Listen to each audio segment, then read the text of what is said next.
j'espère que vous allez bien. Aujourd'hui je vous retrouve pour une nouvelle vidéo et en fait aujourd'hui je vais vous parler d'un sujet que j'ai un peu parlé sur ma chaîne avant. C'est le véganisme et mon expérience étant végane depuis 6 ans. Donc la question que j'ai reçue le plus c'est quand est-ce que tu es devenue végane et pourquoi? Alors je suis devenue végane en 2013, c'était dans le printemps, un peu avant l'été. Donc ça fait un peu plus de 6 ans maintenant que je suis végane. Au départ c'était uniquement pour des raisons de santé.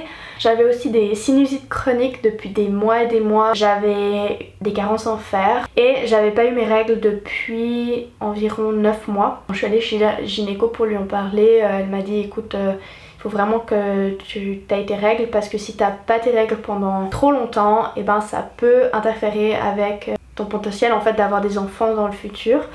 Et ça m'a vraiment réveillée entre guillemets, où je me suis dit non mais Chloé, faut que t'arrêtes, enfin il faut vraiment que tu te concentres sur ta santé et que tu trouves un mode de vie en fait qui te convienne, qui te permette d'être en bonne santé et d'avoir tout qui fonctionne comme il faut, et puis que tu sois bien, pas juste physiquement mais aussi mentalement. Ça faisait déjà plusieurs mois pour mes allergies et pour ma relation en fait avec la nourriture que j'avais envie de guérir, et donc j'avais testé le sans gluten, sans produits laitiers, parce que c'est un peu les communs dans l'alimentation que la plupart des gens peuvent être plus ou moins sensibles à.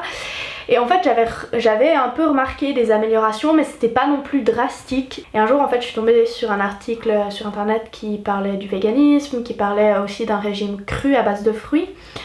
Et en fait j'ai fait un peu mes recherches et puis je me suis dit bon tiens je vais tester. À la base vraiment c'était uniquement un test, c'était faire ça pendant 2-3 semaines pour voir si ça avait quelconque amélioration en fait sur mon état de santé et aussi mon état mental. Au début, pendant les 2-3 premières années où j'ai été végane, j'ai mangé quasiment à 100% cru. Après ces 2-3 ans, je dirais que j'ai recommencé en fait petit à petit à incorporer des aliments cuits dans mon alimentation. Au niveau de ma transition, donc je dirais qu'elle a été du jour au lendemain, parce que même si au départ je pensais pas continuer à être végane, en fait ça a complètement changé ma vie. Et je dois dire quand même que dans les premiers 6 mois où j'ai été végane, j'étais pas à 100% végane. Il y avait certains de mes proches, des amis avec qui j'avais pas encore vraiment parlé que j'avais changé mon alimentation, et je voulais pas déranger les gens en fait, parce que je me disais bon bah si c'est de toute façon quelque chose que je vais faire un mois ou deux, si une fois par-ci par-là je mange autre chose,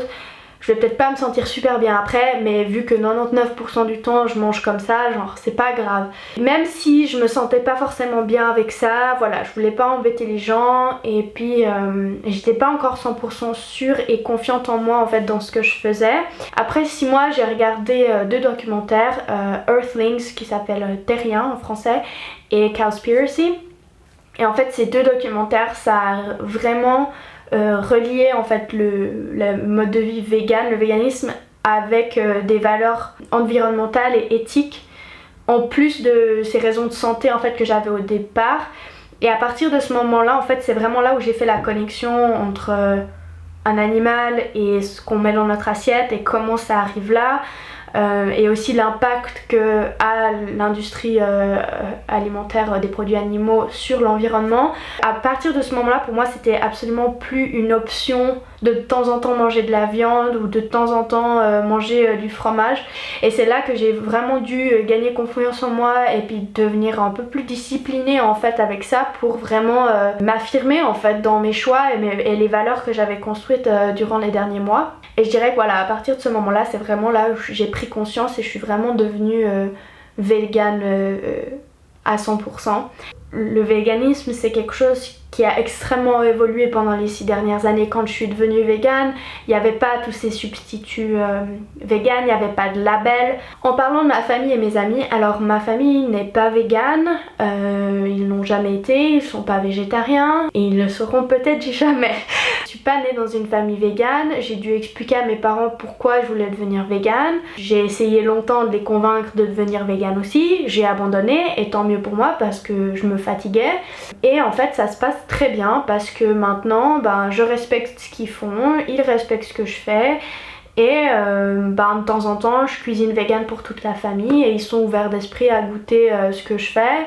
Après je dirais pas qu'ils ont vraiment changé leurs habitudes depuis que je suis vegan, mais quelques trucs par-ci par-là. Ma maman elle a véganisé certaines de ses recettes de temps en temps, donc elle cuisine pour moi, mais c'est très très rare. Je dirais voilà, 99% du temps je cuisine pour moi et ils cuisinent pour eux, à moins que je cuisine pour tout le monde et tout le monde mange vegan. Ça n'a pas toujours été très facile pour eux de s'adapter. Au début c'était pas facile, des fois je me sentais rejetée ou je me sentais pas acceptée ou pas comprise. Voilà, je dirais que voilà, ça fait 6 ans que je suis végane, maintenant ça se passe très bien parce que ça fait longtemps, mes amis, ma famille, mes proches sont habitués, ils savent ce que je mange, ils savent ce que je peux pas manger, enfin ce que je veux pas manger plutôt. Et on m'embête plus, on me pose plus 50 000 questions pendant les repas de famille.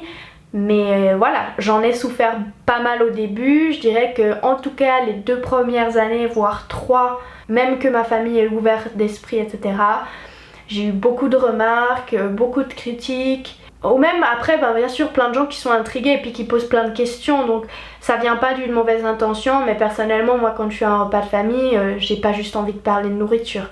Donc, ou envie de me justifier de ce que je fais.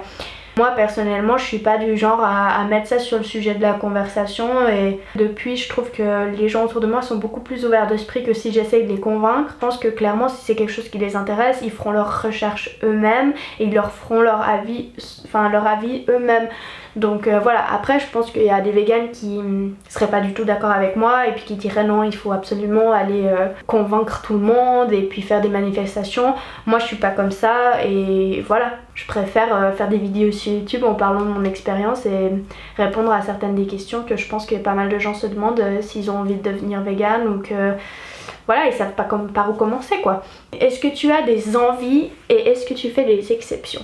Maintenant, absolument plus. Enfin, je pense que dès le moment où j'ai fait la connexion entre les animaux et ce qu'il y a dans l'assiette et enfin voilà, tout ce qu'il y a autour de juste ce qu'on mange, pour moi c'était plus une option, je considère plus ça vraiment comme de la nourriture. Mais c'est vrai que pendant les premiers mois, je dirais, il y a eu des odeurs des fois qui me rappelaient des moments de ma vie ou mon enfance, que ma maman elle cuisinait certains plats. Si vous avez des envies particulières, déjà maintenant il existe plein d'alternatives que je pense sont très bien pour les personnes qui sont en transition. Et je pense que clairement c'est important si on a des envies, c'est clairement parce que aussi on a pas assez mangé, donc je pense que c'est vraiment important d'avoir assez mangé. Si vous êtes en ville ou que vous sortez ou que vous voyagez, prenez toujours un snack avec vous parce que comme ça tu risques pas de te retrouver à un endroit où il n'y a rien à manger pour toi et où tu vas crever de faim et craquer et acheter quelque chose d'autre.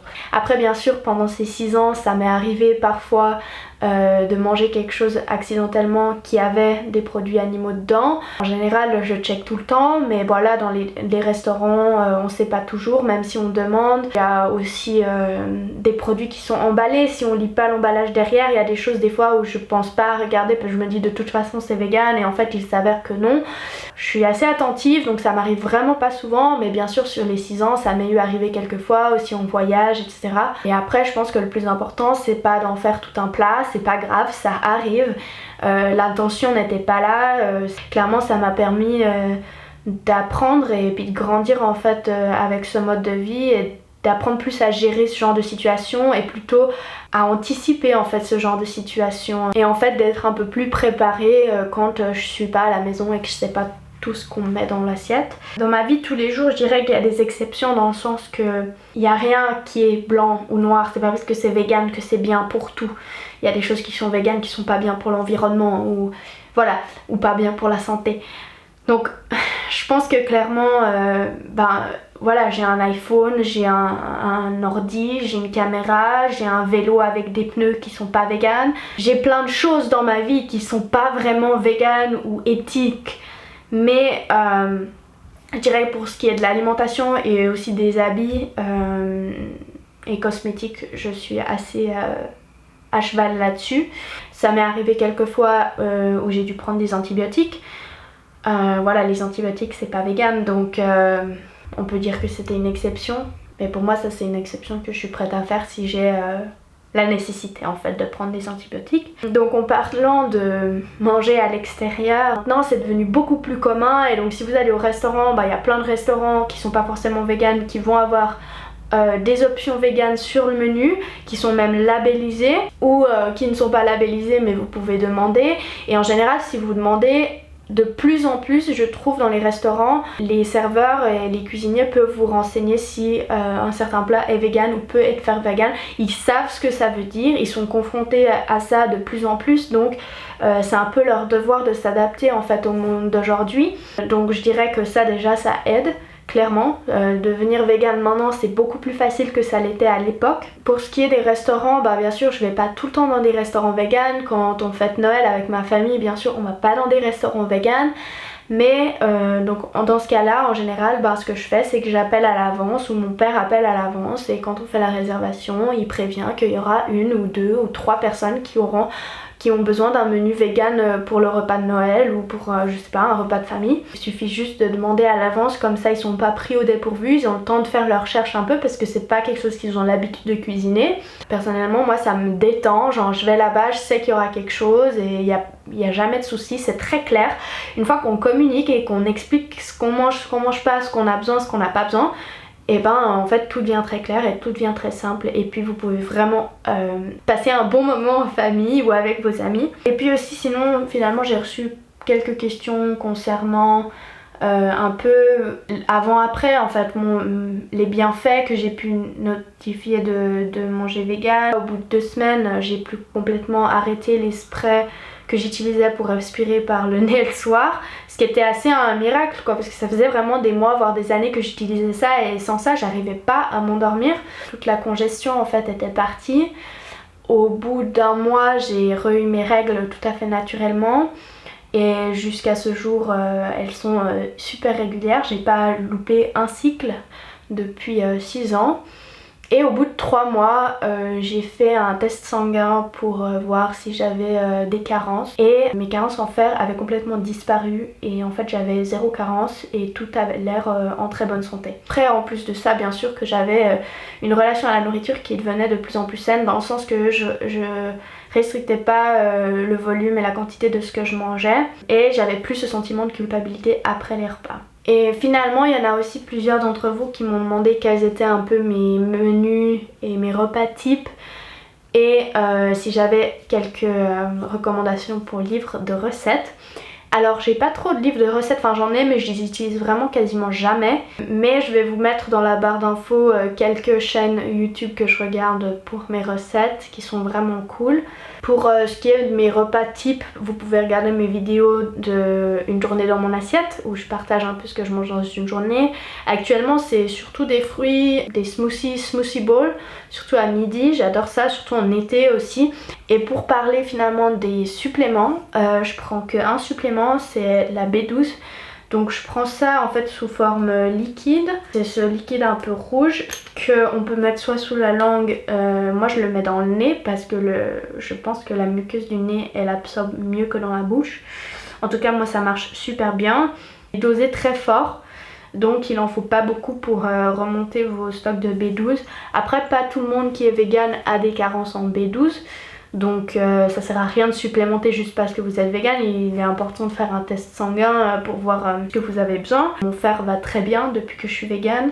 J'ai plus du tout jamais eu de carence. Je pense que c'est vraiment unique à chacun et c'est pas parce que vous mangez quelque chose qui est censé avoir une vitamine que vous allez l'absorber aussi de la même manière. Supplémentez juste ce que vous avez besoin, ça sert à rien de prendre 50 suppléments. C'est tout pour aujourd'hui, merci d'avoir regardé cette vidéo, j'espère qu'elle vous a plu. Et si vous avez encore d'autres questions concernant ce sujet en particulier, n'hésitez pas à me laisser un commentaire et je vous dis à la prochaine. Ciao!